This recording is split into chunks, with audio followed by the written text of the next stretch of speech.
Eu hoje vou fazer uma coisa um pouquinho diferente, pelo menos no início. Por quê? Na semana passada, a gente tratando da gênese desse campo interdisciplinar que é a ecologia política, nós tivemos uma abordagem conceitual, na realidade, enfim, histórica, porque nas ciências da sociedade, basicamente, para a gente se aproximar direito dos conceitos, a gente tem que dar atenção à gênese, não só do conceito, mas do contexto em que o conceito surge, né? E, bom, teve também ali toques, digamos assim, de reflexão epistemológica, na medida em que conversamos sobre transdisciplinaridade, interdisciplinaridade, transversalidade, etc. Hoje o que a gente vai fazer é algo um pouco mais completo e certamente também um pouco mais complexo. A gente vai discutir teoricamente, vai discutir conceitualmente. O terço final do curso, quase a metade, segunda metade do papo de hoje, será dedicada a uma discussão de casos concretos. Em alguns eu vou ser mais breve, porque eles já foram objeto de tratamento aqui, em aulas anteriores. Mas, de qualquer maneira, discussão de casos concretos.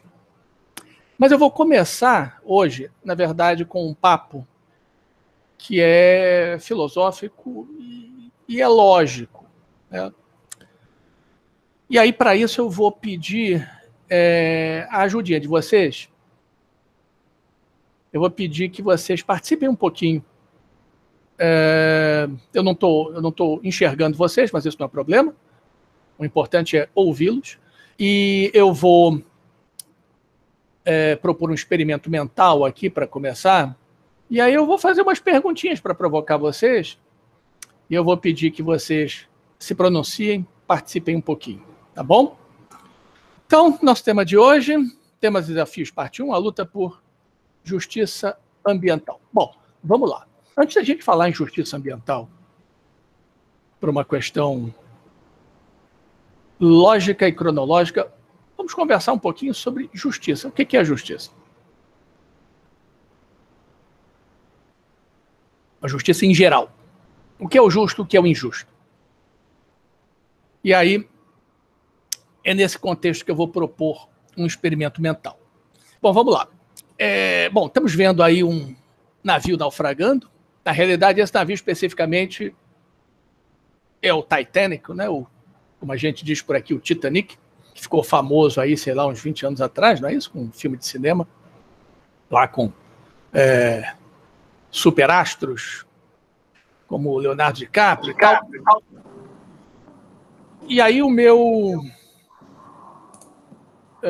experimento mental que eu vou propor para vocês é o seguinte. Imaginem 4 pessoas em um bote salva-vidas. Esse bote se distancia dos outros e tal. Tá lá. Imaginem que as 4 pessoas que estão nesse bote salva-vidas, elas sabem, elas têm bússola, elas conseguem se orientar, elas sabem que tem uma corrente marinha que vai ajudá-las e que em 5 dias elas chegam em uma ilha e elas estão salvas. Só que 4 pessoas em um bote, comida e água só dão para 3 dias, 3 dias e pouco. Ou seja, elas não vão conseguir chegar vivas nessa ilha. A chance de todo mundo, ou quase todo mundo, morrer se elas forem repartir a água, repartir a comida, é enorme. Então surge a questão: sacrificar alguém, sacrificar um para salvar 3? Deixa eu perguntar para vocês. De imediato, vocês acham que faz algum sentido a ideia de que um seja sacrificado para que uma maioria possa sobreviver? Sim ou não? Não. Não há. Nos termos da justiça, sim. Oi? Nos termos da justiça posta, sim. Quais são os termos da justiça posta? Bom, professor, boa tarde. Vou fazer uma alusão ao momento. Quando tem 2 pessoas e um balão de oxigênio, e as 2 precisando de oxigênio, qual que o médico salva? Os termos postos é que aquele que tem mais condição de sobreviver receba oxigênio. Portanto, a pessoa mais idosa padece. No bote, aquele que terá menos condição, nos termos postos, ele deve padecer segundo a justiça que nos impregna na sociedade. Mas é que não existem os termos postos no sentido de que os termos eles não são um dado da realidade, eles são uma construção nossa, e aí a discussão também é quem está pactuando esses termos e como que esses termos estão acordados e quais são as relações de poder que tem ali para poder deliberar os termos. Natália, eu vou propor alguns termos agora, justamente agora. Bom, tivemos uma bifurcação já, de imediato. Alguém disse que não. Não é aceitável que alguém seja sacrificado para que outros possam sobreviver, mesmo que esse alguém represente uma minoria.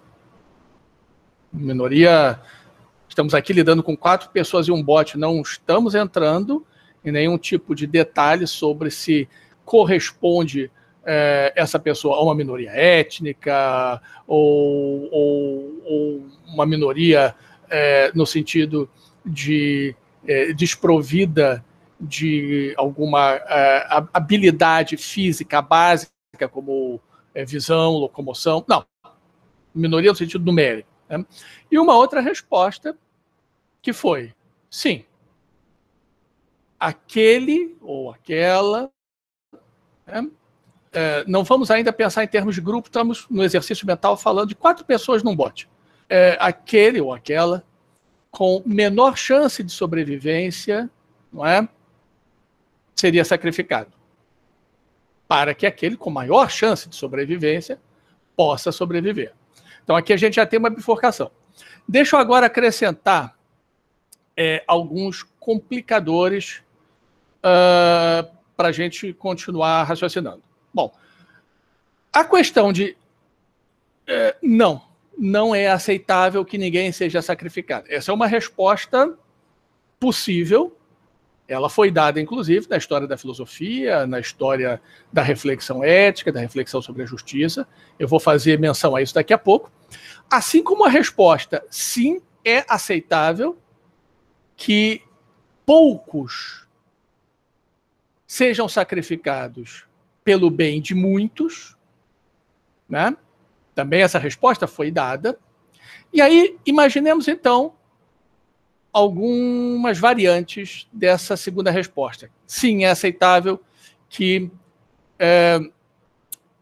alguns, ou no caso, porque bastaria que um fosse sacrificado para os outros 3 terem comida e água suficiente, poderem sobreviver até chegarem na ilha. Vamos imaginar, então, a situação.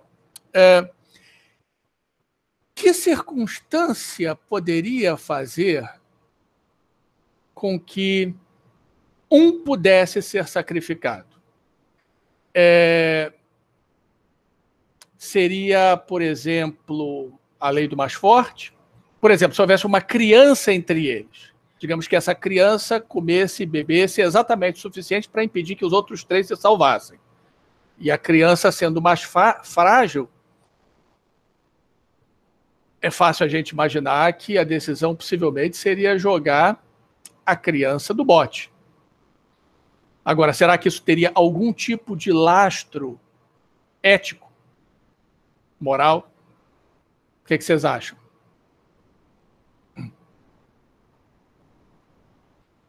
Sim, não?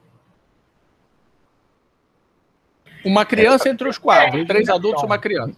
Talvez uma inversão, nos termos fosse mais fácil de concordar com o sacrifício. Não necessariamente o sacrifício do mais frágil, no caso da criança, mas um sacrifício talvez um mais forte que esteja exercendo opressão sobre os demais. Não, vamos tentar nos ater aos termos, porque senão a gente já vai criar variantes dentro das variantes.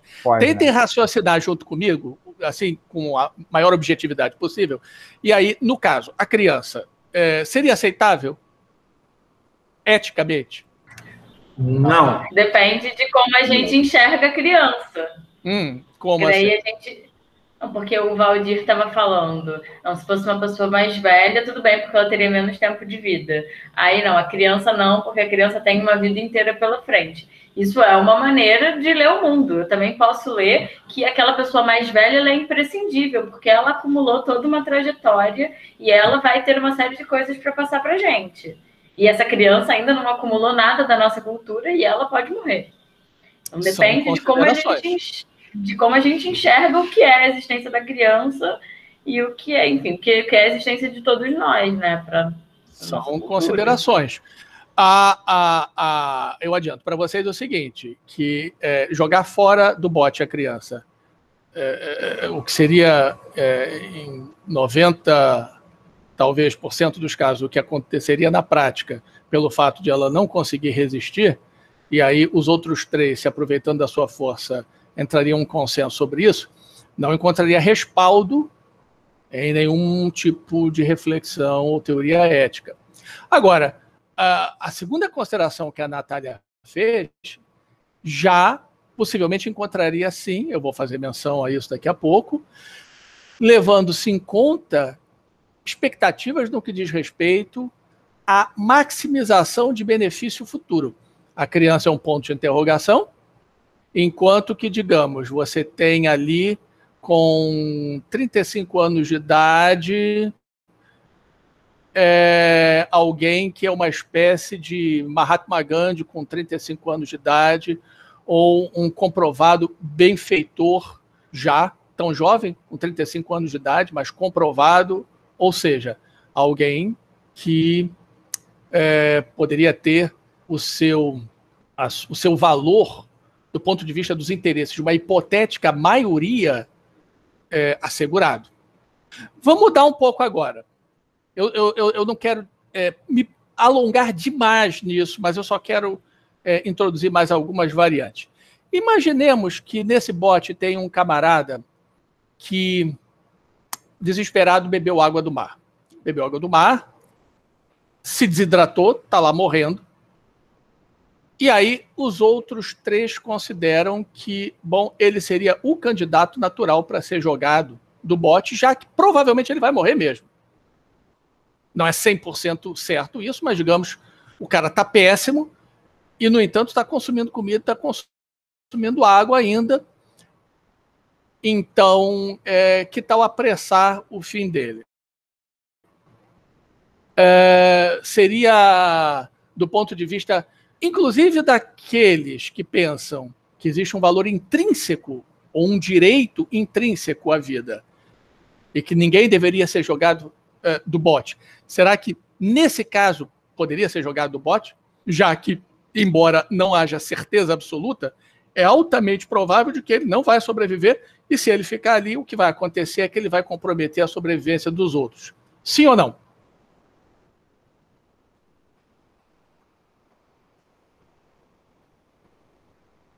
É legítimo jogar do bote? A Natália tinha dito na sua primeira resposta. Quem diz não? Valdir. Quem falou agora? Valdir. A Natália diz que não. mesmo nesse caso. Agora, deixa eu substituir o cara, que, aliás, esse é um caso real que aconteceu no século XVIII, né? Envolvendo um rapazinho que tinha bebido água do mar e os outros no bote, na realidade, não o jogaram para fora do bote. O comeram a carne e beberam sangue. E aí sobreviveram.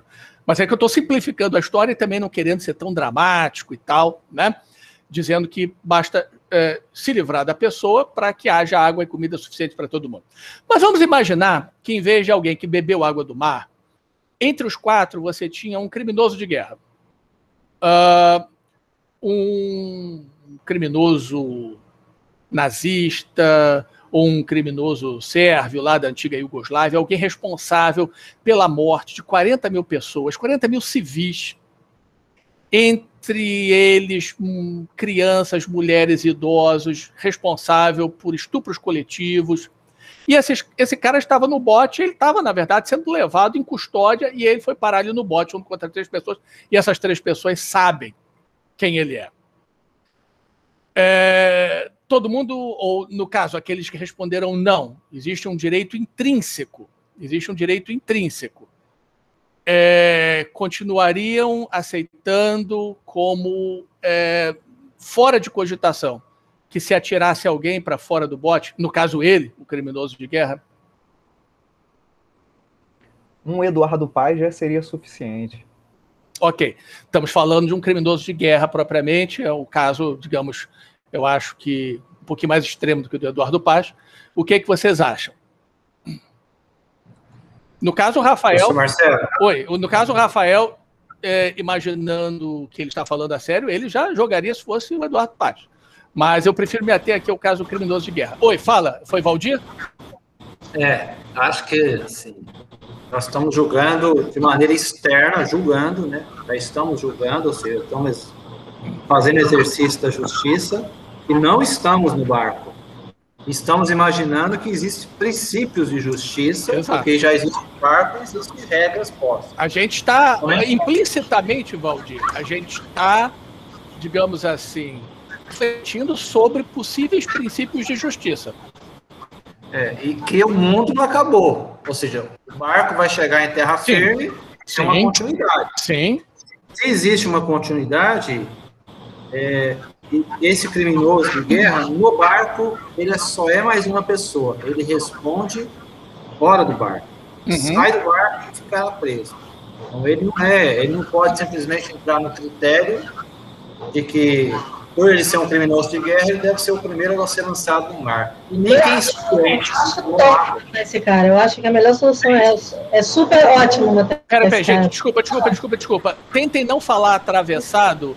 Espera um terminar e o outro fala, porque senão, para mim, inclusive, dá um ruído, eu não consigo entender nada, tá? Oi, perdão. Vamos esperar, então, o Valdir concluir.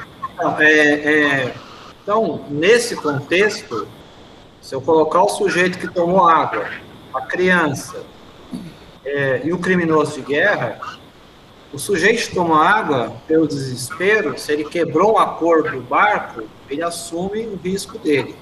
Mas, ao mesmo tempo, pela ética, os demais têm que cuidar dele. Se tiver que jogar alguém, não deve ser o mais frágil enquanto criança, porque a criança é a possibilidade da reprodução da sociedade.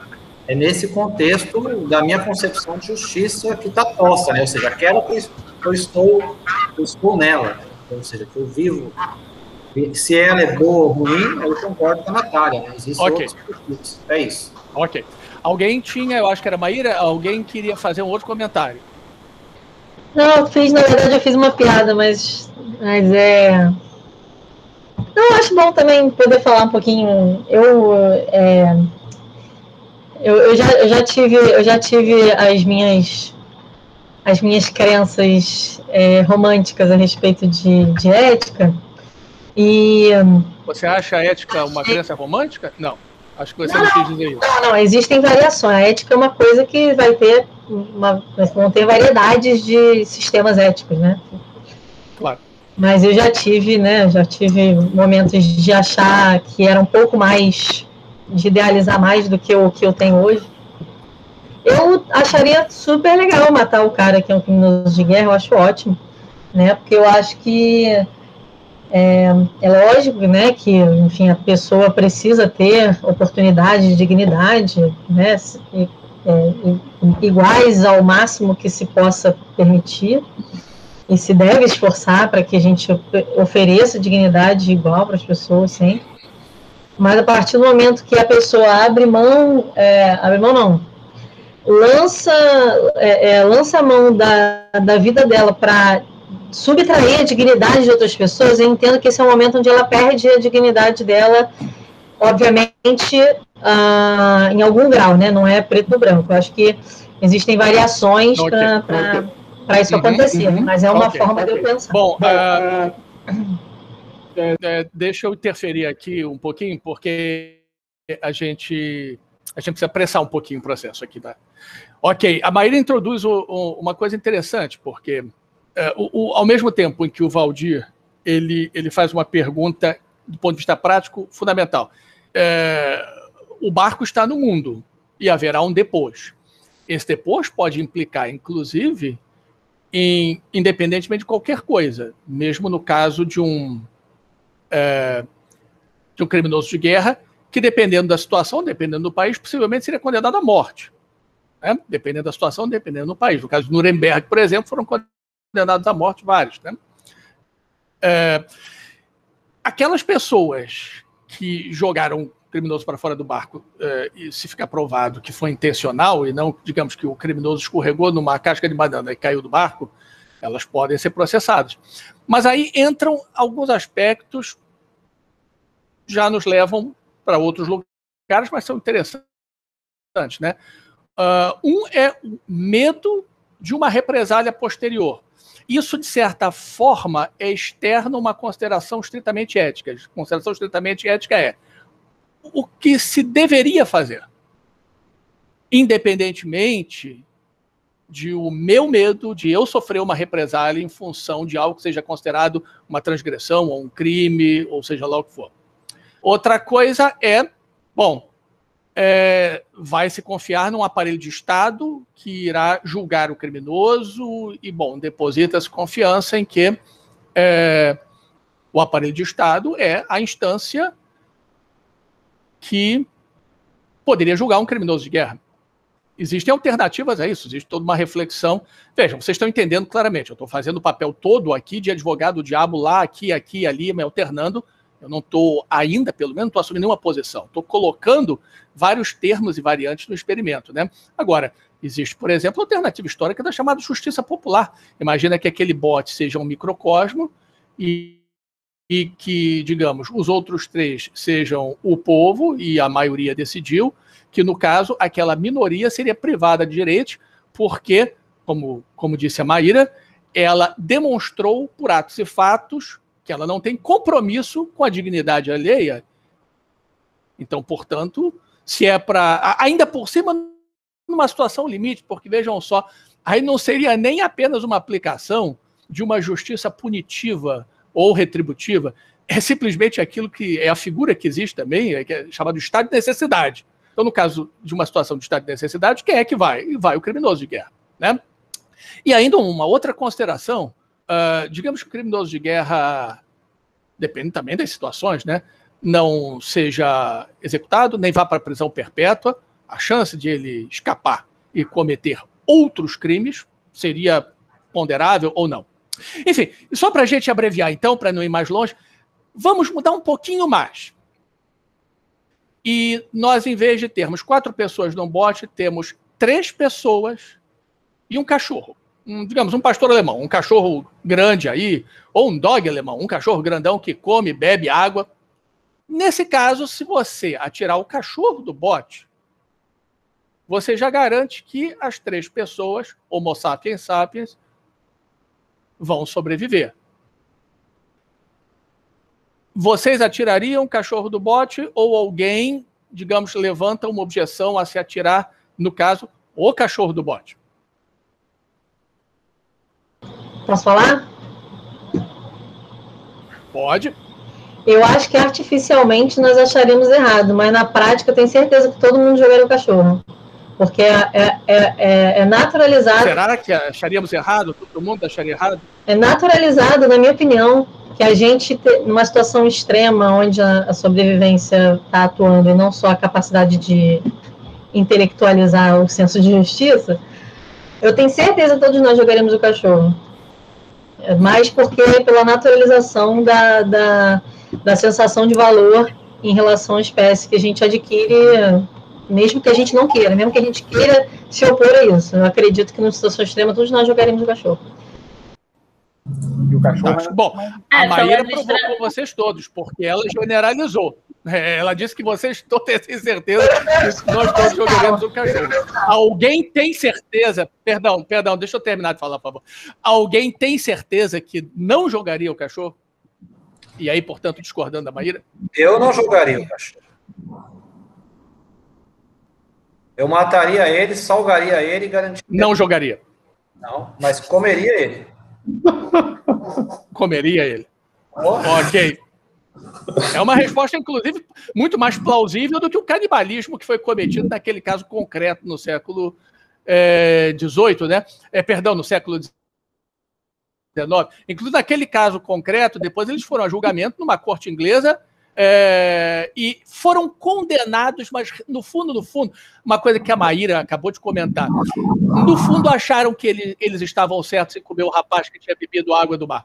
Então eles foram condenados, mas receberam uma pena tão leve, praticamente foram soltos em seguida. Enfim,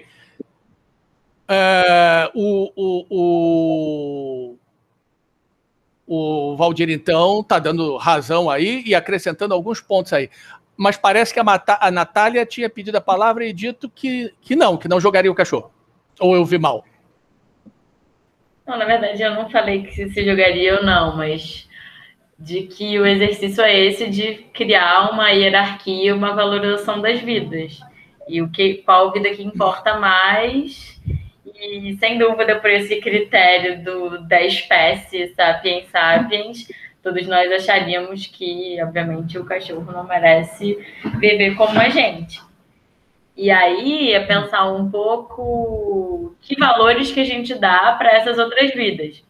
Porque a gente está pensando em tudo isso sem embutir nenhum tipo de sentimentalidade subjetiva em relação a essas vidas. Então, quando a gente consegue se distanciar de todas essas vidas e achar que a gente vai criar critérios que não envolvem as nossas subjetividades, é de uma forma...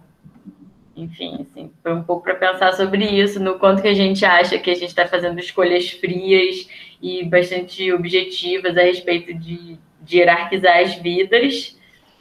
Não, sim, mas você jogaria ou não jogaria? Se a gente... Acho que eu não jogaria. Posso colocar também então, tá, não, é isso que eu tô... Perdão, Rafael. É isso que eu justamente estou querendo, saber se você jogaria ou não jogaria. O frigir dos ovos, sim ou não? Não. Não. Posso... Perdão, Rafael. Claro. Eu, em edições anteriores aí da disciplina, eu, inclusive, introduzo uma outra brincadeira, mas eu não quero me estender, porque eu já tomei muito tempo com esse exercício mental, que eu ainda falo 3 pessoas e um cachorro, mas uma das pessoas é um criminoso de guerra. Jogaria um cachorro ou um criminoso de guerra. Enfim, Rafael, então, perdão. Eu acho interessante a colocação, a escolha pelo cachorro em si, porque mesmo sendo uma vida não humana, é uma vida não humana que ela recebe uma carga simbólica que outras vidas não humanas não recebem. Por exemplo, se fosse um gambá, acredito que a dúvida seria muito menor. Porque a espécie do cachorro ela ainda tem uma afetividade relacionada. Então, não sei se talvez os colegas que diriam que não jogariam o cachorro, mas se fosse uma outra espécie que não convive conosco tão próximo, sobre a qual nós não construímos laços afetivos tão intensos, se a vida não humana teria o mesmo valor. Mas eu jogaria sem dúvida. Digamos que fosse não um ratinho de laboratório, porque ele beberia muito pouca água e comeria muito pouca comida. Mas imaginemos, então, 30 ratinhos de laboratório estavam sendo levados para um experimento. 30 ratinhos de laboratório e um cachorro. Mas, enfim... E isso foi uma provocação, porque, na realidade, o tempo todo, relação com os filhos, relação com colegas, relação com amigos, relação com parceiros de trabalho, relação com estranhos na rua, muitas vezes, em vários tipos de situação, nós entramos em conflito, nós somos levados a atuar dentro daquilo que, como se diz popularmente, julgamos certo ou errado. Isso tem a ver com o justo e o injusto. Isso remete a esse tipo de consideração. Então, com esse exercício, a gente está lidando com, claro, em miniatura, de forma incrivelmente simplificada, para não dizer até tosca, não é? Grosseira mesmo, mas de uma forma que o objetivo era provocar vocês para o papo que vem aqui adiante, porque vão entrar considerações que nem todas serão triviais. Algumas exigem, algumas colocam a gente diante de dilemas, escolhas de sofia, né? Tecnicamente, na filosofia, a gente chama de dilema. Uma situação onde você tem a alternativa A, a alternativa B. As duas implicam perda. Qual é a menos ruim? Né? Então, vamos lá. Em que consiste a justiça? Vamos ver, historicamente, algumas respostas, e eu vou ser quase que indecoroso, eu vou ser obsceno, porque eu vou gastar, nem minutos, vou gastar segundos com a caracterização de cada uma delas. Por exemplo, para Aristóteles, né, 2.300 anos atrás, né, essa reflexão sobre a justiça ela começa há milênios, né, e de forma muito clara e sistemática, já com Platão, com Aristóteles. Para Aristóteles, fazer a justiça é tratar os iguais igualmente e os desiguais desigualmente. Isso é uma formulação, está na Ética Nicômacos, né? O princípio de justiça formal do Aristóteles está na Ética Nicômacos, um livro, a Ética Nicômacos. Isso é uma fórmula interessante. Ela, por exemplo, se a gente pensar na nossa sociedade, se você pensar o espaço urbano como devendo ser uma coisa concebida como se só existissem pessoas sem dificuldade de locomoção, você vai construir um espaço urbano onde o cadeirante não vai ter vez. Isso pode ser um aspecto que seja contemplado por essa fórmula de tratar os iguais igualmente e os desiguais desigualmente. Os iguais no que se refere à dignidade, os desiguais no que se refere, por exemplo, à loteria natural. Só que nenhuma reflexão ética, nenhuma concepção de justiça, ela existe num vácuo histórico e cultural. No caso do Aristóteles, ele estava pensando que os desiguais eram, por exemplo, as mulheres, e ele aceitava, porque era do tempo dele, era da época dele, era do seu contexto cultural histórico, que as mulheres não tinham o estatuto de cidadãs, e a escravidão, né? Uma grande parte da economia ateniense se fundamentava. Enfim, Aristóteles era de Estagira, mas ele, né, viveu essencialmente em Atenas, produziu em Atenas. Economia ateniense fundamentada em grande parte na escravidão.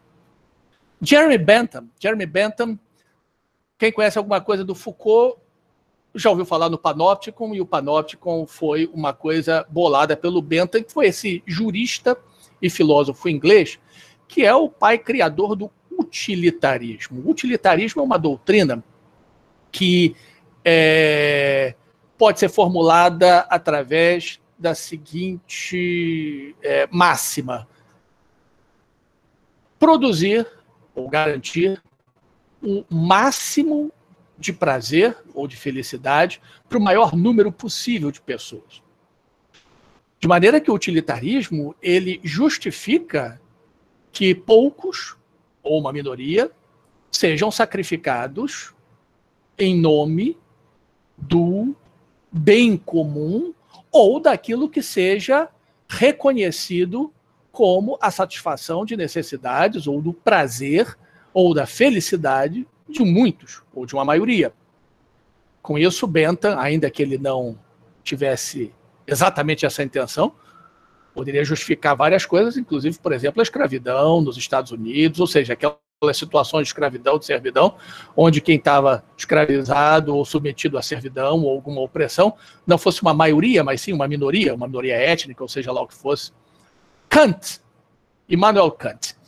O Immanuel Kant ele vai ter uma concepção de justiça completamente diferente da do Bentham. Ele vai criticar o utilitarismo dizendo, não, ninguém pode ser sacrificado porque cada indivíduo potencialmente é um ser racional e por isso potencialmente autônomo e exerce autonomia, que é uma autonomia estritamente ou essencialmente individual, significa agir de acordo com a razão e não de acordo com as suas preferências egoísticas ou com as suas inclinações pessoais do momento ou com os seus instintos, com os seus impulsos, mas agir de forma adequada e justa, de acordo com a razão, e cada um tem direitos intrínsecos que são inalienáveis. O Kant nos legou o imperativo categórico, tem duas versões conhecidas, que são, uma, ninguém deve ser tratado apenas como um meio. Cada um deve ser tratado também como um fim. Ou seja, não podemos, do ponto de vista ético, instrumentalizar pessoas. Cada pessoa tem que ser reconhecida como também um ser racional, potencialmente racional, dotado de autonomia, cuja dignidade, cuja autonomia tem que ser preservada, cujos direitos têm de ser respeitados. Né? E a outra versão do imperativo categórico do Kant é: haja de tal maneira que o princípio do teu comportamento, ou por trás do teu comportamento, pudesse ser transformado numa lei geral. Essa formulação do imperativo categórico é mais complicadinha, mas eu vou trocar em miúdos dizendo o seguinte: significa o seguinte: se eu agir de uma forma sacana e aquilo virasse, ou, por exemplo, baseada no engodo, baseada na mentira, se aquilo se transformasse numa lei geral, pudesse ser universalizado e ser uma lei geral que servisse de base a todos os comportamentos, que efeito, não apenas que efeito social aquilo teria, mas eventualmente se voltaria contra mim mesmo no momento seguinte. Então, quer dizer, o que é um comportamento que poderia, sem comprometer a sociedade e sem se voltar para mim mesmo, poder ser universalizado? Eu poderia, por exemplo, se eu sou um senhor de escravos, eu poderia defender que isso seria uma máxima geral da sociedade. Em uma outra situação, eu poderia ser escravo, então já não iria gostar tanto. Então, portanto, aquilo não poderia ser universalizado. Né? O John Stuart Mill, ele já chega e ele, pressionado por essa crítica contundente do Kant, ele reconhece que o Kant tem carradas de razão, mas ele tenta salvar o utilitarismo, dando uma cara, digamos assim, menos calculista ao utilitarismo, menos, digamos, instrumentalizadora, mas há muitas línguas boas e más que dizem que o Mill, no fundo, não foi muito bem sucedido assim. Entre eles, Marx, Kropotkin, começando com Marx. Marx vai dizer, no fundo, e aí era uma coisa que a Natália estava já querendo se antecipar e fazer alusão, numa sociedade não existem apenas indivíduos estabelecendo algum tipo de contrato, não é? Ou entrando por suposto consenso numa relação interpessoal. Em qualquer sociedade em que se nasça, existem já diferenças prévias, existem, por exemplo, classes sociais, que é a pedra de toque da análise crítica do Marx, e, portanto, isso tem que ser levado em conta e não apenas exercícios que podem ser extremamente úteis, mas correm o risco de serem exercícios abstratos se você não leva em conta a estrutura de uma dada sociedade. No caso de uma sociedade desigual, como a sociedade capitalista, o que cabe é substituir essa sociedade por outra, e aí, nesse processo de substituição, valeriam dois princípios de justiça. A cada um segundo o seu trabalho, ou a cada um segundo a sua contribuição. Às vezes a formulação ela é mais crua e a cada um segundo o seu trabalho. Para o Marx, isso valeria durante uma fase de transição chamada de socialismo, em que ainda existiria, inclusive, um aparelho de Estado, só que um Estado socialista, etc.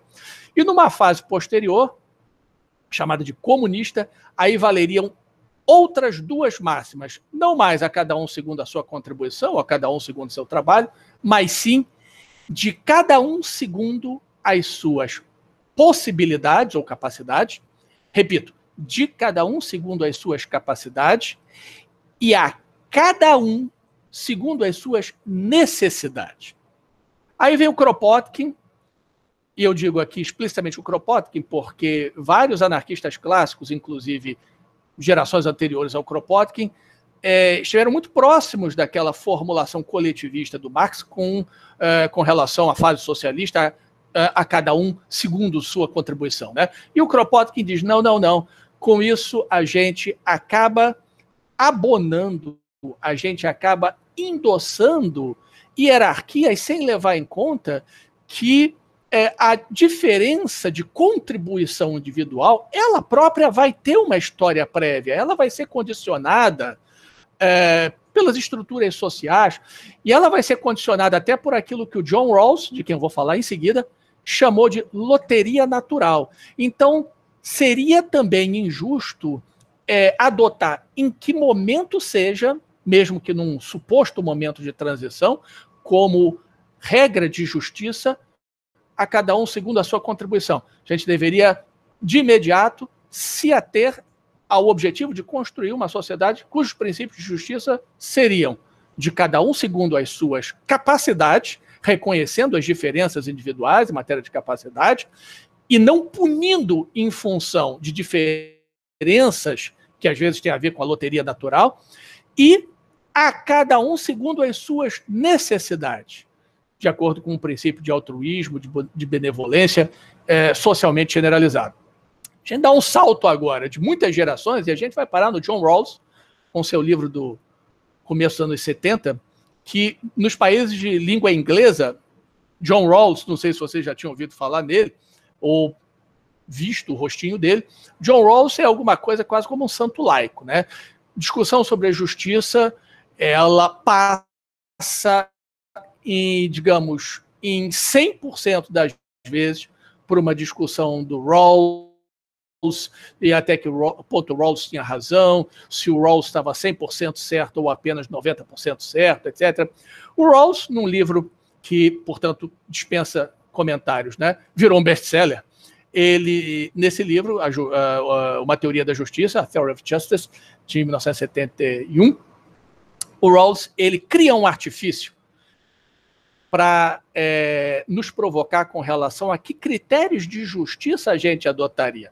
E é interessante isso, porque o Rawls, ele, embora seja um autor da linhagem liberal e, portanto, contratualista, o Rawls ele não vai estar preocupado em desenhar de imediato o que seria a sociedade justa. Ele cria um artifício que ele vai chamar de o véu da ignorância, que consiste no seguinte, é uma coisa engenhosa.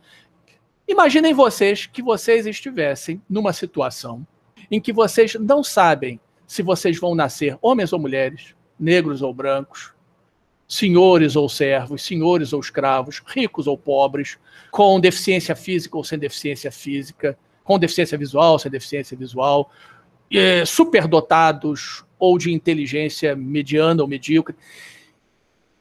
E aí, portanto, cada um de nós é convidado, encorajado a se pôr ao trabalho de imaginar que critérios de justiça, diante dessa completa aleatoriedade, garantiriam a menor injustiça possível e a maior justiça possível, considerando que nós não saberíamos de antemão onde é que a gente vai parar. Então, portanto, aquela história dos interesses embutidos, como a gente pode facilmente ver no caso do utilitarismo do Bentham, por exemplo, né? Isso não se aplicaria. De qualquer maneira, a justiça do Rawls é uma justiça distributiva, uma justiça, sobretudo uma justiça distributiva, uma justiça econômica. E aí, a Iris Mary Young, uma filósofa feminista que morreu há poucos anos, dessa gente toda aqui, todo mundo já morreu, óbvio, talvez não tão óbvio no caso do Rawls, mas que também já morreu, e no caso da Iris Young, também já morreu, infelizmente morreu jovem, morreu com a minha idade, morreu com 57 anos, alguns anos atrás, muito prematuramente. Ela introduz um outro aspecto muito importante, né? Ela não é a única que faz isso, mas ela faz isso brilhantemente.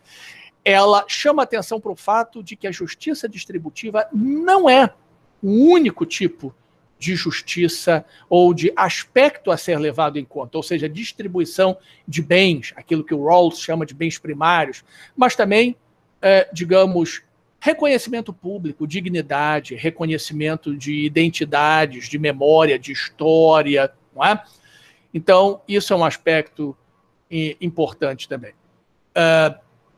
A Iris Young, no entanto, ela vai até um pouquinho longe demais, porque ela, entre os 5 tipos de opressão que ela identifica, ela coloca a exploração econômica como um deles, mas, de certa forma, ela acaba dando menos importância do que talvez fosse necessário, exatamente a esse aspecto que é fundamental justamente do ponto de vista da justiça distributiva, que é a exploração, né?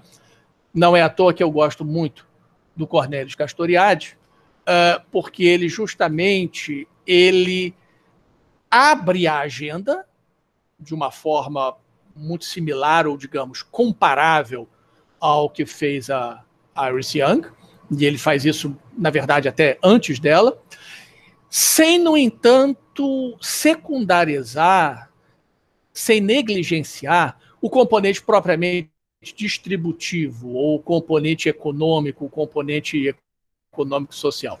Para nós, o Castoriadis ainda tem uma vantagem adicional, porque ele é um dos raros filósofos, dos raros pensadores que se debruçaram sobre essa discussão, sobre o que é o justo, o que é o injusto, as teorias da justiça, que ainda vai levar em conta a dimensão ecológica. Ele é um dos raros que fazem isso, né? Tem esse livro aqui, que na verdade foi um debate que aconteceu na Bélgica, em 1980, a gente tem em português, publicado em português um ano logo depois da publicação em francês, da Ecologia à Autonomia, vocês encontram até muito fácil na internet, e uma série de outros escritos sobre ecologia e política, etc., onde a sensibilidade ecológica é um plus que também aparece, né? Enfim, com isso, é uma panorâmica super rápida, apenas para chamar a atenção de vocês sobre o seguinte: essa nossa discussão de hoje sobre injustiça ambiental, ela tem um contexto, 1000 camadas de complexidade, mesmo que vocês, algumas coisas sejam novas, alguns autores sejam novos, ou pelo menos ouviram falar, mas não leram, não é o caso de imaginar que a gente vai sistematicamente fazer isso, mas apenas para chamar a atenção de vocês, para vocês não subestimarem esse contexto, essas camadas de contextualização, né? Bom, o caso que a gente estava discutindo antes, das 4 pessoas no bote, é um caso, enfim, que a gente reflete sobre ele, imagina decisões à luz de princípios gerais de justiça. Mas é um caso ali, digamos, num microcosmo de aplicação de justiça interpessoal. O que nos interessa aqui no curso é a justiça social. E aí até bastante evocativo que eu tenha colocado para criar o nosso artifício, nosso experimento mental, uma imagem lá do naufrágio do Titanic, porque vocês sabem, né, no Titanic, como nos navios de passageiros, você tem a primeira classe, você tem uma segunda classe, uma terceira classe. Então, aquela história que estamos todos no mesmo barco, aí a gente já passa claramente da justiça interpessoal para a justiça propriamente social. Não estamos todos no mesmo barco. Nunca estivemos sim no mesmo barco, mas não na mesma classe. E na hora de ir parar num bote salva-vidas, no caso de não haver bote salva-vidas para todos, qual classe vocês acham que para ela vai ter bote salva-vida em quantidade suficiente? E quais classes vocês acham que provavelmente para elas vai faltar bote salva-vidas? Enfim. Agora sim, em que consiste a justiça ambiental? A justiça ambiental, e aí é importante tentar desfazer uma teia de mal-entendidos ou confusões que é extremamente comum. Não é incomum que vocês encontrem a justiça ambiental, assim como a justiça ecológica, mas é mais espantoso isso acontecer no caso da justiça ambiental, como se fosse uma coisa totalmente distinta da justiça social. A justiça ambiental, eu tenho insistido nisso há muitos anos, no texto que vocês leram, vocês viram isso claramente, também, mas não é a primeira vez, em que eu insisto sobre esse ponto. A justiça ambiental é um aspecto, ela é uma dimensão, podemos também dizer que ela é um subconjunto da justiça social. A justiça ambiental, e aqui a gente tem fotos de um caso histórico, né, no condado de Warren, lá nos Estados Unidos, um daqueles casos icônicos assim do início da luta por justiça ambiental nos Estados Unidos. Negros marchando, brancos também marchando em solidariedade, né? O caso da contaminação ambiental no condado de Warren, que é um caso que vocês encontram sempre mencionado na literatura como um dos marcos do início da luta por justiça ambiental. E no caso americano, geralmente associado a lutas de afro-americanos, depois também maciçamente de hispano-americanos, mas houve casos, um caso que é contemporâneo, até um pouco anterior, se não me engano, no condado de Warren, que é o do Love Canal, lá no Niagara. Na verdade, era um caso de classismo ambiental, porque eram brancos pobres, né? Não era uma comunidade afro-americana. Então, portanto, o chamado racismo ambiental, ele é um aspecto, ele é uma dimensão de algo mais amplo, que é a justiça ambiental, que, por sua vez, é um aspecto ou uma dimensão de algo muito mais amplo, que é a justiça social, que, por sua vez, remete a uma discussão geral sobre o que é a justiça, o que é o justo, o que é o injusto. Bom, eu vou pegar alguns trechos aqui que vocês já leram do capítulo 3 do Ambientes e Territórios, apenas para destacar, já que vocês já leram, eu não vou ficar me detendo, mas apenas para efeitos da comunicação aqui, para destacar. A justiça ambiental, ela, historicamente, ela tem sido compreendida como se referindo à desigualdade social e espacial na distribuição do fardo representado pela geração de contaminantes como subprodutos dos processos industriais. Isso é a situação histórica. E até hoje é o que predomina na literatura, como eu até já comentei aqui no curso. Mas tratar a justiça ambiental como se restringindo a isso é incrivelmente pobre. Isso estabelece um coador, porque, na realidade, a justiça ambiental é refletir sobre a justiça social, tendo em mente essa mediação do metabolismo social natural. E aí, portanto, isso vai muito mais além do que simplesmente a questão da distribuição do fardo representado pela geração de contaminantes, de poluentes, como subprodutos dos processos industriais. Como eu digo aqui, vale a pena ampliar esse entendimento, percebendo que a justiça ambiental, ou o seu contrário, não é? A injustiça ambiental, diz respeito a qualquer processo em que os eventuais malefícios decorrentes da exploração e do uso de recursos e da geração de resíduos indesejáveis sejam socioespacialmente distribuídos de forma assimétrica, em função das clivagens de classe e outras hierarquias sociais. Aqui entram situações que remetem aos chamados desastres, né? Não vamos falar em desastre natural, vamos falar em desastre ambiental, remetem àquele tipo de problema que o Rafael, ou com a ajuda do Rafael, nós analisamos na semana passada, disputas pelo uso do solo, instrumentalização de um discurso ecológico, mais especificamente do risco, e mais especificamente do risco à biodiversidade, né? Ou seja, uma paleta muito mais diversificada e ampla de problemas, desafios e situações. E eu ainda coloco aqui, a isso devemos acrescentar a desigualdade na exposição aos riscos derivados dos modelos hegemônicos de organização do espaço, conforme ilustrado pela forte correlação entre segregação residencial e riscos de desastres decorrentes de desmoronamentos e deslizamentos, e na capacidade de acesso a recursos ambientais e fruição de amenidades naturais em função das clivagens de classe e outras hierarquias sociais, como racismo, sexismo, etc. Né? Ou seja, com isso a gente abrange uma palheta extremamente ampla, rica, diversificada de situações. Mas falta alguma coisa, e aí entra aquele papo sobre o bote, de novo, especificamente naquela situação. E se houvesse um cão a bordo? E o cachorro, então, como olhar para ele, né? E aí, no mesmo capítulo, mais adiante, eu menciono que há necessidade de complementar a construção conceitual com a introdução de um elemento que costuma ser deixado de lado. Não na literatura sobre justiça ecológica, mas na literatura sobre justiça ambiental. O substrato ético das relações entre os seres humanos e os demais seres vivos. Essa complementação não é algo menor, mas sim imprescindível. Há uma clivagem.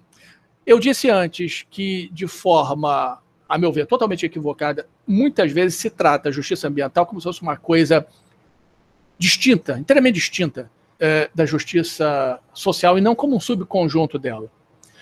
Da mesma forma, mas aí a relação é um pouco diferente, se trata a chamada justiça ecológica, que é um debate um pouco mais recente, num certo sentido é um debate um pouco mais recente, num certo sentido não, mas num certo sentido é. Num certo sentido ele é até, na verdade, muito mais antigo, mas de maneira explícita nos termos de hoje ele é mais recente que a discussão, já tem aí 40 anos sobre a justiça ambiental. E aí é como se justiça ambiental e justiça ecológica fossem bolhas que, no fundo, se comunicam muito pouco. A justiça ambiental porque não costuma considerar isso aqui, o substrato ético das relações entre os seres humanos e os demais seres vivos.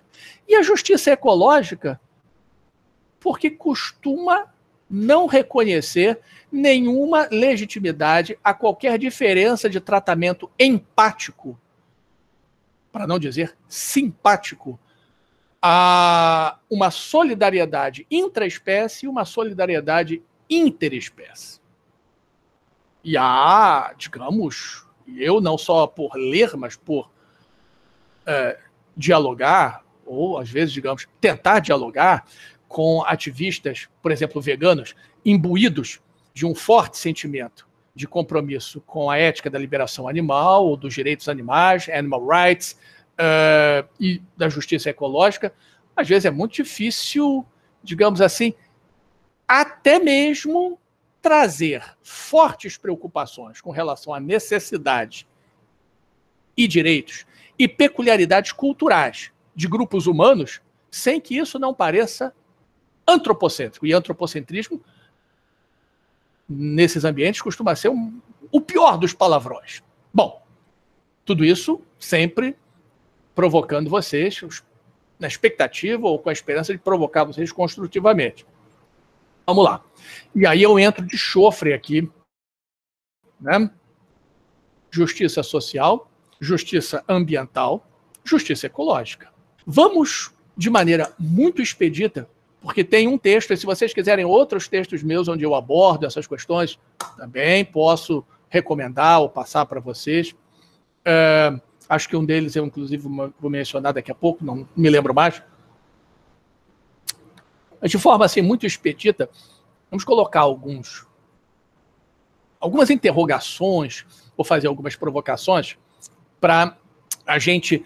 Nós temos aqui um tema central, que é a justiça ambiental, mas, ao mesmo tempo, a montante e a jusante, a gente precisa colocar isso em um contexto, estabelecendo os links com a justiça social, mas também com a justiça ecológica. Justiça social é, portanto, embora sejam poucos os bonequinhos aqui, digamos que isso seja representando, de fato, um macrocosmo, né? Uma sociedade. A justiça social é aquela que trata do justo e do injusto no que se refere às relações de reciprocidade, às relações de conflito, os desafios da distribuição justa, do reconhecimento justo e adequado, do tratamento digno, da não estigmatização, enfim, as várias faces da opressão de que trata a Iris Marion Young, que eu mencionei ainda há pouco. A justiça ambiental, ela lida com a mesma coisa, só que, digamos assim, com a mediação, né, do metabolismo social natural. Aí eu coloco aqui algo representando processos geobiofísicos, ainda que, digamos, profundamente influenciados por atividade humana, por exemplo, chuva ácida, neblina ácida, por aí vai, né? Ou deslizamentos, né? E processos humanos, né? Que podem ser processos de poluição ambiental ou qualquer outro processo humano, mas, enfim, em termos mais gerais, um espaço social, um espaço geográfico que, mais especificamente ainda, é um espaço social, um espaço socialmente produzido. Então, a distribuição, não apenas a distribuição de bens, ou bens primários, ou distribuição de riqueza, mas a distribuição dos ônus ambientais é especificamente aquilo para o que a reflexão sobre a justiça ambiental volta as suas atenções. Ou seja, ela pega isso aqui e dá um sentido de geograficidade, de espacialidade, de concretude geográfica ou de concretude ambiental ao, né, estabelecer essas mediações, levando em conta os processos geobiofísicos, levando em conta os processos de produção do espaço, né? E a justiça ecológica? A justiça ecológica, ela vai pegar os seres humanos, nós, o Homo sapiens sapiens, e vai ver as relações que o Homo sapiens sapiens estabelecem com aqueles seres vivos que não são Homo sapiens sapiens. E aí tem várias camadas de discussão com relação à ética, com relação ao que seria tolerável ou que não seria tolerável. Os animais... Em primeiro lugar, estamos falando de animais ou estamos falando de fungos, plantas, ou seja, seres vivos não sencientes. Ou seja, seres vivos que, diferentemente dos animais, ou pelo menos de uma grande parte dos animais, que claramente é senciente, vamos, por exemplo, falar claramente mamíferos e aves, para simplificar a história, e também répteis e anfíbios, de tacada, né? De tacada. No caso dos insetos, a gente já tem que estabelecer aí um outro nível de complexidade, mas, ou seja, são passíveis de sentimentos como dor, sofrimento, pavor, expectativa da morte e, portanto, sofrimento psíquico em função de expectativa da morte, etc. e tal, né? Enfim, várias camadas aqui de complexidade, né?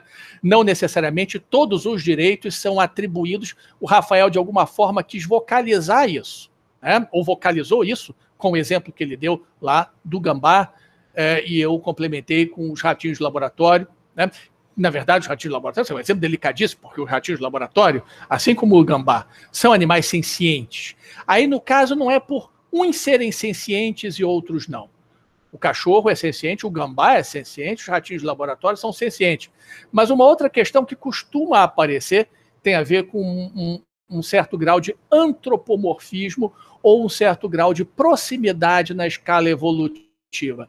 A facilidade maior, intuitiva ou instintiva, com que muita gente tem para ter empatia com um chimpanzé mais do que com um ratinho de laboratório.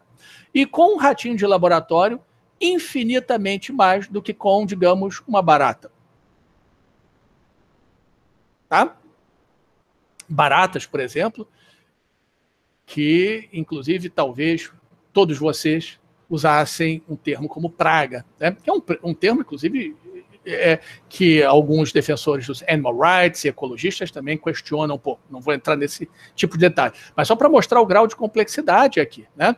Grau de complexidade que tem a ver, inclusive, com atitudes práticas do tipo vegetarianismo. Mas para muitos o vegetarianismo é pouco. Você tem que partir para o veganismo, né?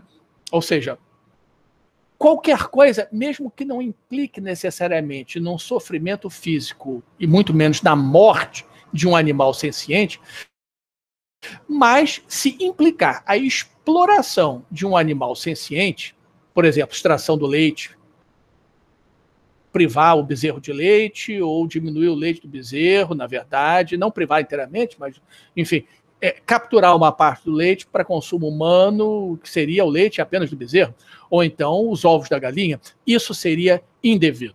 né? Há, inclusive, reflexões que usam o imperativo categórico kantiano, ou seja, não tratar os outros seres como meros meios, mas sim como fins em si mesmos. Isso se aplicaria até também aos animais, ou pelo menos aos animais sencientes. Mas eles, diferentemente do que o Kant coloca como premissa, eles não são racionais e autônomos, mas é a tentativa que alguns fazem de kantianamente estender a eles a mesma reflexão para não serem vistos como meros instrumentos do Homo sapiens sapiens. E se vocês acham que os veganos são o último grito da temporada, na verdade nós temos, por exemplo, os frutarianos. Não sei se vocês já ouviram falar nos frutarianos, né? Do inglês fruitarian, né? Na verdade, fruit, né? Fruta, que são aqueles que acham que, na realidade, plantar também significa, inclusive eu já até li em determinado lugar a expressão plantações são como escravização de plantas, né? Você plantar também é indevido, ou então, por exemplo, você arrancar tomate de um tomateiro, você está, digamos, atentando contra um ser vivo que pode não ser senciente no sentido de um mamífero, ou de uma ave, ou de um réptil, ou de um anfíbio, mas você está atentando. Então, os frutarianos, eles acreditam que você deve esperar, você se alimenta de frutas, você tem que esperar que as frutas caiam das árvores para você, então, recolher as frutas, garantindo que você não está fazendo nenhum tipo de mal a nenhum ser vivo, no caso, nem mesmo a plantas. Bom, enfim, prosseguindo. Aqui, nesse texto, que não é texto básico para a gente hoje, no sentido texto, entre aspas, obrigatório, mas eu queria recomendar que vocês lessem, que saiu no penúltimo número da revista Ambiente, esse texto articulando ambiente, território e lugar, a luta por justiça ambiental e suas lições para a epistemologia e teorias geográficas. A gente encontra uma complementação, sobretudo no sentido de exemplos concretos, alguns exemplos concretos em relação a esse capítulo 3 do livro Ambientes e Territórios que vocês leram. Eu vou tratar de alguns dos, justamente, exemplos concretos discutidos nesse artigo agora. E aí, vamos começar discutindo esse tema aqui, de Warren County a Santa Cruz aqui do Rio de Janeiro, ou seja, o tema e o problema de trabalho do Tiago Ranieri, de Warren County a Santa Cruz e Villa Inflamable, né, na Argentina, em Buenos Aires, na Grande Buenos Aires, denunciando e avaliando a ecotoxicidade e a formação das chamadas zonas de sacrifício. Essas imagens aqui são imagens ainda, como aquelas anteriores lá em preto e branco, dos protestos ali de Warren County. PCB aqui, uma siglazinha que nós conhecemos bem aqui no Brasil, mas que não tem nada a ver com o Partido Comunista Brasileiro, é uma sigla que representa aquilo cujo nome comercial aqui no Brasil é o Ascarel, ou seja, exatamente o contaminante altamente tóxico que estava em questão ali no condado de Warren, nessa luta icônica contra a injustiça ambiental. O caso de Santa Cruz, nós já vimos, graças ao Tiago Ranieri, que apresentou para a gente algumas semanas atrás, né, que é um caso, digamos, do ponto de vista do tipo de problema típico na literatura sobre injustiça ambiental, assim como também esse caso aqui, que eu tive a oportunidade também de conhecer pessoalmente, fazendo trabalho de campo em Buenos Aires, alguns anos atrás, foi em 2016, que é o da Villa Inflamable, que na verdade é uma das favelas. Villa, em espanhol argentino, significa favela, aquilo que nós aqui no Brasil chamamos de favela, ou lá no Rio Grande do Sul, no Paraná, na verdade, o pessoal chama de vilas, né? Talvez uma influência aí do Cone Sul, não sei, né?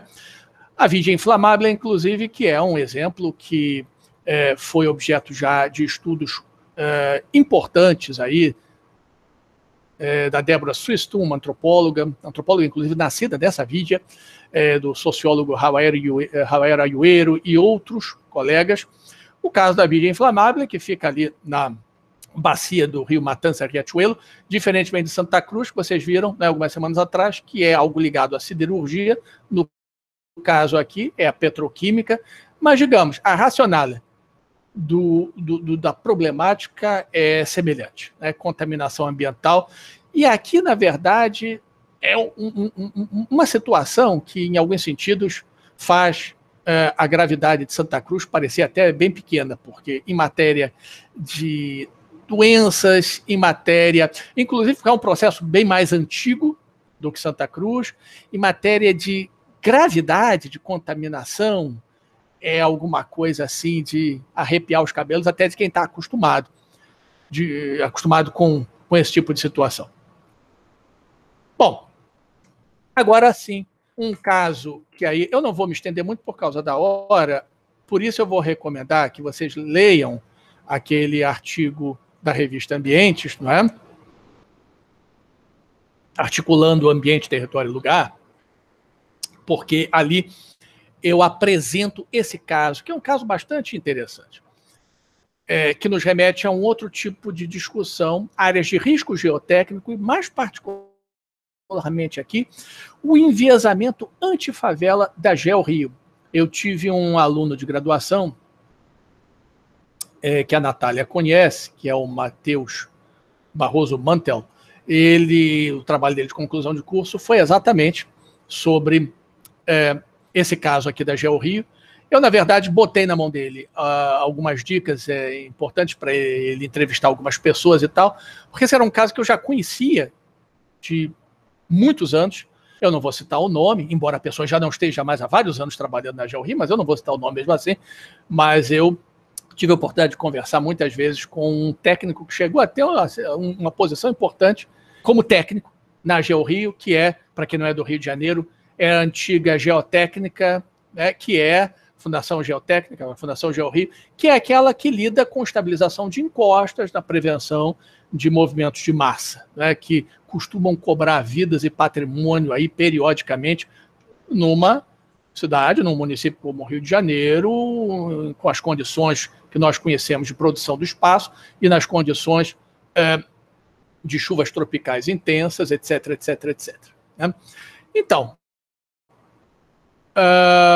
essa pessoa que eu conheci, ela já tinha me passado um quadro bastante realista de certos vieses, né? E por isso eu estou justamente aqui falando do enviesamento antifavela, e que mereceu um estudo muito interessante que eu menciono. Essa aqui é uma foto histórica, né? Na verdade, antiga, dos famosos deslizamentos, as grandes chuvas e os deslizamentos associados de 1966, aqui no Rio de Janeiro, aqui especificamente no bairro de Laranjeiras. Mas o estudo que eu menciono no meu artigo, articulando ambiente, território e lugar, e que eu queria falar agora, é o estudo de um engenheiro civil que, ao mesmo tempo, é um militante de causas sociais. Ele foi um dos criadores de uma organização chamada FLP, Frente de Luta Popular, vários anos atrás aqui no Rio de Janeiro. Depois da dissolução da FLP, ele passou a dar um apoio importante ao ativismo favelado, principalmente na denúncia de coisas desse tipo, desse enviesamento antifavela. E eu estou falando do Maurício Campos, e particularmente do trabalho dele, em que ele, de alguns anos atrás, em que ele mostra como a GeoRio tem um olhar de classe, um olhar classista no que se refere a identificar áreas de risco, né? Simplificando a história, como se toda área, todo espaço de ocupação informal, leia-se favela, fosse automaticamente área de risco, e as áreas de risco fossem sempre, ou quase sempre, favelas, né? Então é interessante, isso aqui é do artigo dele, eu discuto isso no meu próprio artigo, mas isso aqui eu reproduzi diretamente do artigo dele. Ele mostra, né, o grau de absurdo do ponto de vista técnico, o que evidencia a forçação de barra quando se comparam classes de uso do solo,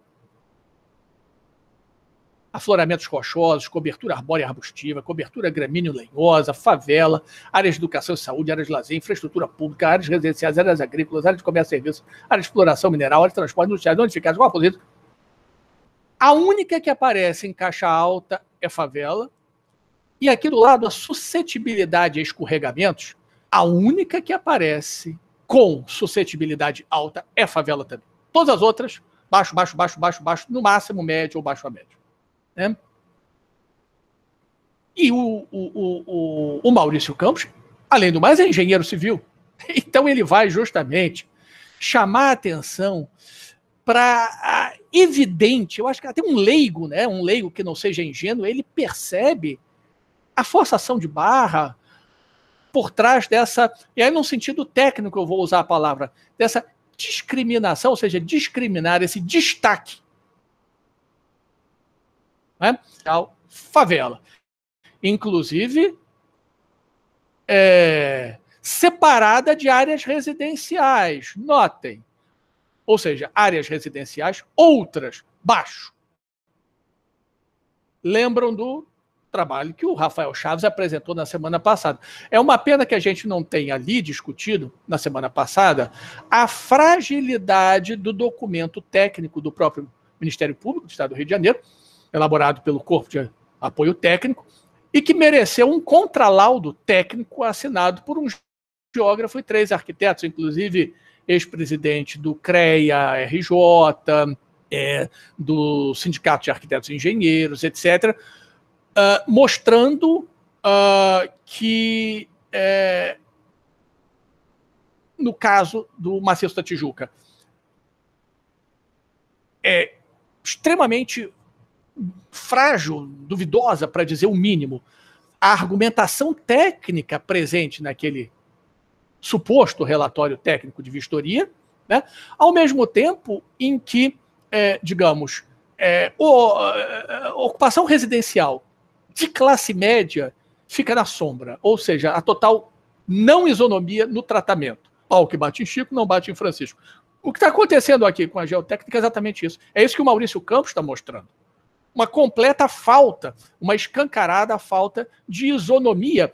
No caso do Maciço da Tijuca, digamos, uma situação ad hoc, diríamos assim, né? Um conjunto ali de pouco mais de 3 favelas, cuja erradicação se desejava, era vista como conveniente ou necessária.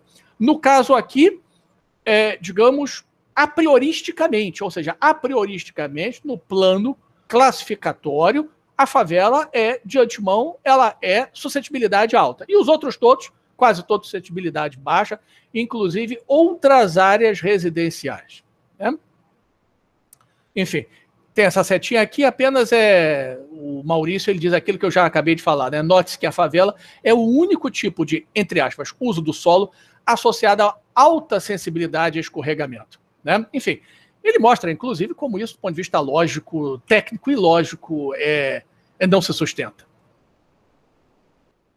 Mais um exemplo, só mais um exemplo. Um outro tipo de exemplo, digamos, uma grande família de situações relativas à injustiça ambiental, ou que dão margem a uma análise nossa, usando esse prisma da análise da justiça ambiental. Do paradigma neoextrativista às irresponsabilidades empresariais em Mariana, Brumadinho, etc. A gente não teve nenhuma apresentação entre nós que, digamos, tratasse dessa problemática. A gente teve a Natália, que mencionou, que tratou, que contemplou a problemática dos desastres, mas não numa contextualização direta com relação ao chamado paradigma neoextrativista, que é o que acontece quando a gente está falando de tragédias como a de Mariana, como a de Brumadinho, de muitas outras que não foram noticiadas ou foram muito pouco noticiadas, inclusive também, por exemplo, situações que também têm ligação com o neoextrativismo, como derramamentos de óleo na Baía de Guanabara, que é um tema que é pesquisado por um outro orientando meu no caso, o orientante de graduação, que é o Leonardo Mizrahi Viamonte. Aqui a gente tem que tomar cuidado, e embora o Thiago Ranieri não tenha, digamos, aprofundado esse tipo de discussão, o trabalho dele, né, e ele procura sempre colocar num contexto e refletindo exatamente sobre o paradigma neoextrativista, a título de contextualização. Se você segue a cadeia siderúrgica, a cadeia produtiva, que é ao mesmo tempo uma cadeia de responsabilidade, você tem que incluir tanto a montante quanto a jusante. Estou usando aí montante e jusante por analogia, né? Se eu fosse lembrar aqui do Hirschman, eu falaria dos efeitos de encadeamento para frente e para trás. A gente tem que incluir outras coisas, inclusive a questão exatamente do setor minerário, da exploração mineral, da extração mineral, indústria petroquímica, etc, etc, etc. Né? E, portanto, não é apenas uma questão de irresponsabilidade empresarial, como se você pudesse pegar alguns CPFs e aplicar uma justiça punitiva. Ou pegar simplesmente alguns CNPJs e multar, ou aplicar, enfim, uma justiça retributiva ou uma justiça punitiva em algum nível, né?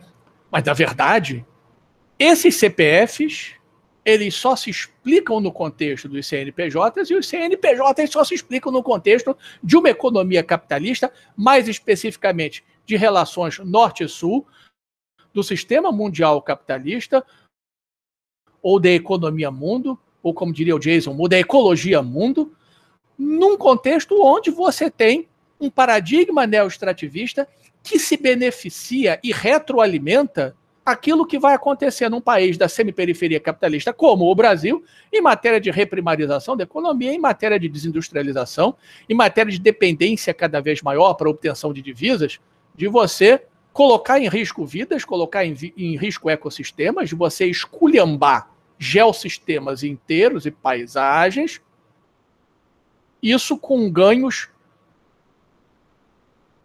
na melhor das hipóteses, ínfimos, irrisórios, pífios, do ponto de vista proporcional, pelo menos, para a economia, digamos, em escala nacional e, sobretudo, local e regional, fazendo uma análise custo-benefício, talvez até um utilitarista, a não ser, claro, bem, digamos, um utilitarista europeu ou americano, sem escrúpulos, pensando num bem comum tratado de forma abstrata, talvez abonasse isso.